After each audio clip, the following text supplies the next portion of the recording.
Shalom na kusalimu katika jina la Yesu Kristo Mwokozi na Bwana wetu na Mungu wetu pia. Mungu akubariki. Ni mtumishi wako hapa Evangelist Kabakama. Mungu akubariki. Niko na ujumbe mfupi kwa ajili yako. Tambua mwezi huu wa 12 wakati na nyakati hizi ni nyakati za nyota yako kuweza kung'aa. Nyota za walio wengi either ziliibiwa ama zilitiwa giza. Na kila kitu kikubwa ambacho Mungu anatazamia kwako, analenga kwako, ni juu ya nyota yako kung'aa.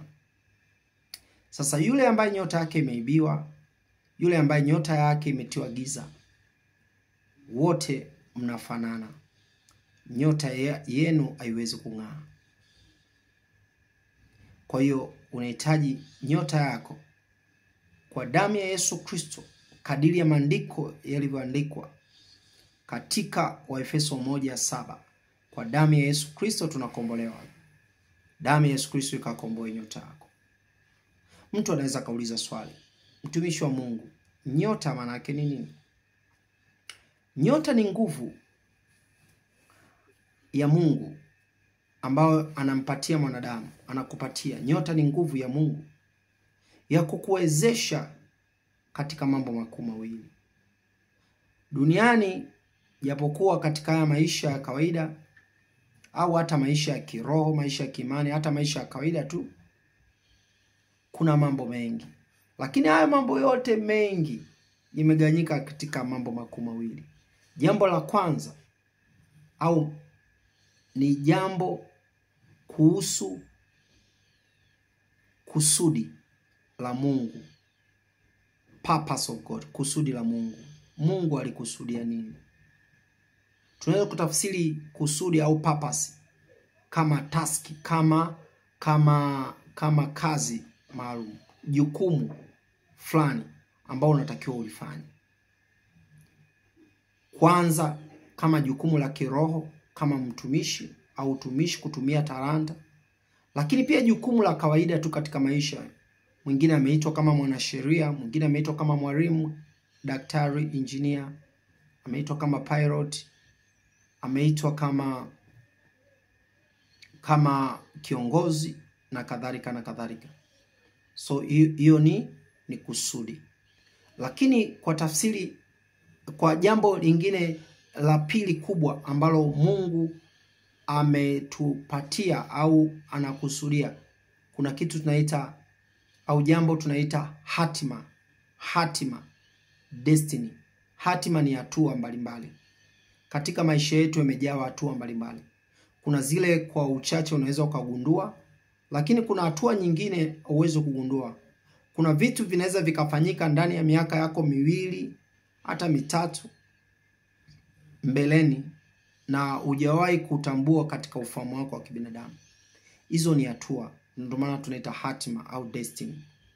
Kwa hiyo nyota kwa tafsiri ya kiroho ni nguvu ya kukuwezesha wewe kufanya kusudi la Mungu ndani yako, na nguvu ya kukuwezesha wewe kufikia hatima zako. Yeremia anaandika katika kitabu cha Yeremia sura ile ya 10 mstari wa 23. Anasema, Mungu, mwanadamu hawezi kufanikiwa katika njia zake kwa maisha yake pasipo nguvu yako. Kwa nguvu hii ambayo tunazungumzia ndiyo nyota. Kanisa kama kanisa likaeka mwezi huu wa 12 kama mwezi wa ukumbusho wa kuzaliwa kwake Yesu Kristo. Na Yesu alipozaliwa alitambulishwa. Utambulisho wa kwanza wa Yesu ulikuwa ni kupitia nyota yake. Nyota yake ilionekana iking'aa. Nyota kutoka mashariki iking'aa. Na iling'aa kusiko kawaida. Sasa nyota kama nilivyosema ni nguvu ambayo Mungu anakupatia kukuwezesha wewe kufanya kusudi lake na kufikia hatima zako. Lakini nyota inaweza ikatafsiriwa kama nyota kwa muonekano. lakini zaidi maana halisi ya nyota ni nguvu. Kwa unahitaji nguvu. Unahitaji nguvu. Ninatamka hiyo nguvu au uwezo uliibiwa, unahitaji ukombolewe. Yamkini huo uwezo uko nao lakini umefunikwa, umetiwa giza. Unahitaji utakaso. Kwa tunahitaji haya mambo yote mawili. Na damu ya Yesu Kristo peke yake iliyo kafara kuu, damu ya agano jipya inayozidi kila agano, inaweza kukomboa nyota yako. Inaweza kutakasa nyota yako. Na jambo la tatu, itafanya nyota yako ing'ae. Nami nakuombea katika jina la Yesu Kristo, kwa damu ya Yesu Kristo ya kafara kuu, damu ya agano jipya yenye kunena mema, ninatangaza wewe unayenitazama, wewe unaonisikia, nyota yako ikombolewe. Nyota ambayo imeambatana na vitu vyako na maisha yako ikombolewe, itakaswe kwa damu ya Yesu Kristo. Ninatangaza nyota yako iweze kung'aa katika jina la Yesu Kristo na kwa damu ya Yesu Kristo. Lakini pia nyota ambayo inaambatanishwa na vitu au na namna, kuna moja ya ufunuo ambao Roho Mtakatifu ananipatia, ni ufunuo juu ya nyota ya nchi. Nyota ya nchi, kuna uwezo ambao Mungu ameipatia kila nchi iwe na hatima gani? Hatima ya nchi. Tuzungumzie nchi ya Tanzania, Tanganyika. Kuna ile hatima Mungu alikusudia. Lakini miaka imepita, na mwaka huu tunapokumbuka au tunaposherehekea miaka 60 ya uhuru, 61. Hivi ni 61 au ni 61?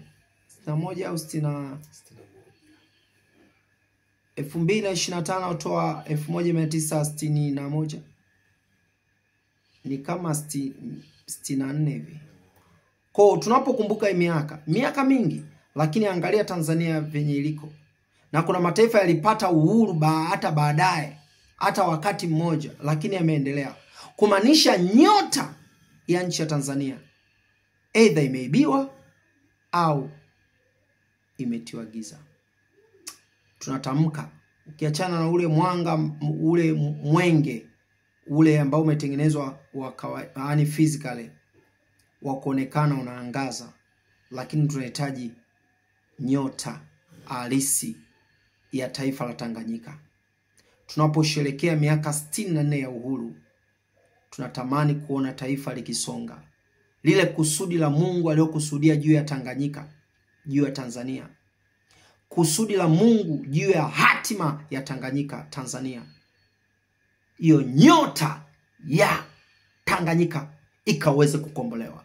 Nami natangaza kama kuhani wa Mungu, nyota yako, nyota ya taifa la Tanganyika, nyota ya nchi ambapo unatoka, ulipozaliwa ama unatoka, na nchi yoyote inayotanishwa na wewe, hiyo nyota ikombolewe kwa damu ya Yesu Kristo ya kafara.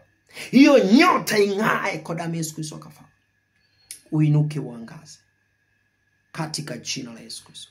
Nyota ya Tanganyika, nyota ya Tanzania, nyota ya Kenya, nyota ya nchi ambapo unatoka ing'ae, na maisha yako yawe na matokeo.